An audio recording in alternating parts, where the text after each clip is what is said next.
మరి ఇవాళ అవన్నీ చేసిండా మళ్ళీ వచ్చి ఓట్లు అడగడానికి. ఇక ఆయన ఈటెల రాజేందర్ గారు రేవంత్ రెడ్డి ఆ ఊరు నుంచి వచ్చి ఇక్కడ గెలిచిండు కాబట్టి ఈయన కూడా ఈ ఊరు నుంచి వచ్చి ఇక్కడ గెలవాలని వచ్చిండంట. ఏంటికి వెళ్ళిన ఓటు? ఈయన మెడ్చల్లోనే ఉంటున్నావు కదా 10 ఏళ్ళ నుంచి, అవునా? ఈటెల రాజేందర్కి పక్కనే కదా ఇల్లు. ఎప్పుడైనా మన దగ్గరకు వచ్చిండు ఇక్కడ దిక్క ఈయనే కదా ఫామ్ హౌస్ కట్టుకున్నాడు కానీ ఎన్నడన్నా మన దగ్గరకు వచ్చిండా? మరి ఎన్నడు రాంది ఇవాళ ఓటాడుగా నీకు ఎట్లా వస్తాడా మన దగ్గర? 10 ఏళ్ళు మంత్రిగా ఉన్నాడు, ఎప్పుడైనా మన దిక్కు చూసిండా? పెన్షన్ ఇచ్చిండా? ఇల్లు ఇచ్చిండా? ఉద్యోగం ఇచ్చిండా? ఉపాధి కల్పించిండా? పోనీ ఎట్లున్నామని అడిగిండా? మన పెళ్ళికి వచ్చిండా? మన సావుకు వచ్చిండా? మంచుకున్నామని మనల్ని ఎప్పుడైనా వల్కరించిండా? మరి ఏం అడిగినోడు ఇవ్వాలి సిగ్గు లేకుండా ఓటు ఎట్లా అడుగుతాడా మన దగ్గర? ఎట్లా అడుగుతాడు చెప్పురి? కాబట్టే మిత్రులారా, ఆయన అనుకున్నట్టున్నాడు పాలమూరు నుంచి వచ్చిన రేవంత్ రెడ్డిని గెలివనీయలేదా, ఆయనను గెలిపించారు కదా, ఇవాళ నన్ను కూడా గెలిపిస్తారేమని. ఆయనలో నేను ప్రతిపక్షాల నుండి ప్రజలతో కొట్లాను కాబట్టి గెలిపించారు. 10 ఏళ్ళు నువ్వు కేసీఆర్తోనే అధికారంలోనే ఉంటాయి, 2 ఏళ్ళ నుంచి మోడీతోనే అధికారంలోనే ఉంటాయి. బీజేపీ నుంచి నిధులు తెస్తా అని చెప్పిండు ఆయన హుజూరాబాద్.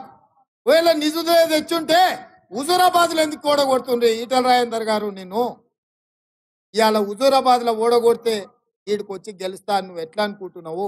అందుకే మిత్రులారా, ఇవాళ మంచి ఆలోచన చేయండి. పార్లమెంట్ ఎన్నికలు వస్తున్నాయి.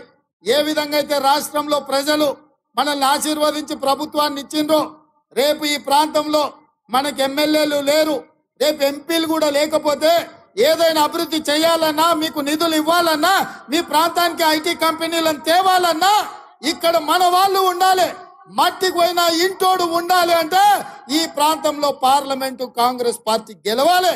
ఆయల్ల 2019లో ఎట్లయితే కష్టపడ్డారో, కొట్లాడినరో, మీరే కట్టబట్టుకొని నిలబడి ఈ మల్కాజ్గిరి పార్లమెంట్ లో కాంగ్రెస్ పార్టీని గెలిపించాలి. అప్పుడే ఈ ప్రాంతం అభివృద్ధి చెందుతుంది. ఎందుకంటే నమ్మిన మనిషి మనోడై ఉండి మన ఇంటి మనిషి ఉంటే నాకు కూడా అల్కగా అవుతుంది.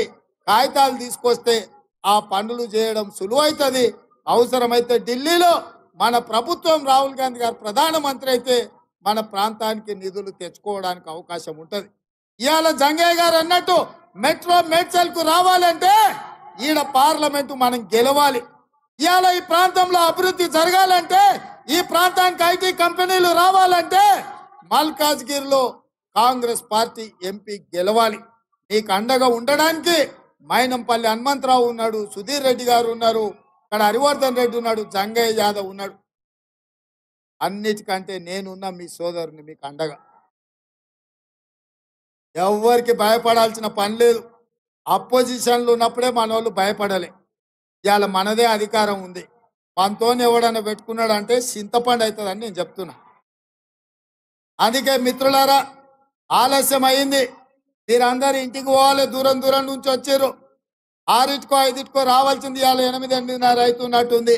ఇంతసేపు ఓపికగా ఉండి కాంగ్రెస్ పార్టీని గెలిపించడానికి ఆశీర్వాదానికి మీరు వచ్చిండ్రు. 4-5 రోజుల్లో 13 తారీఖు 14 తారీఖు లోపల మన మల్కాజ్గిరి ఎంపీ అభ్యర్థిని అధిష్టానం సోనియా గాంధీ గారు, రాహుల్ గాంధీ గారు, మల్లికార్జున్ ఖర్గే గారు ప్రకటిస్తారు. మళ్ళా పెద్ద బహిరంగ సభ పెట్టుకొని ఎన్నికల నగారం మోగిద్దాం. ఇవాళ మీరందరూ వచ్చి ఆశీర్వదించినందుకు మీకందరికీ మనస్ఫూర్తిగా ధన్యవాదాలు తెలియజేస్తూ సెలవు తీసుకుంటున్న మిత్రులారా, జై కాంగ్రెస్. ఫామ్ హౌస్ లో మందేసిన గుండెలు ఎదురాలి, సరేనా? జై కాంగ్రెస్, జై జై కాంగ్రెస్.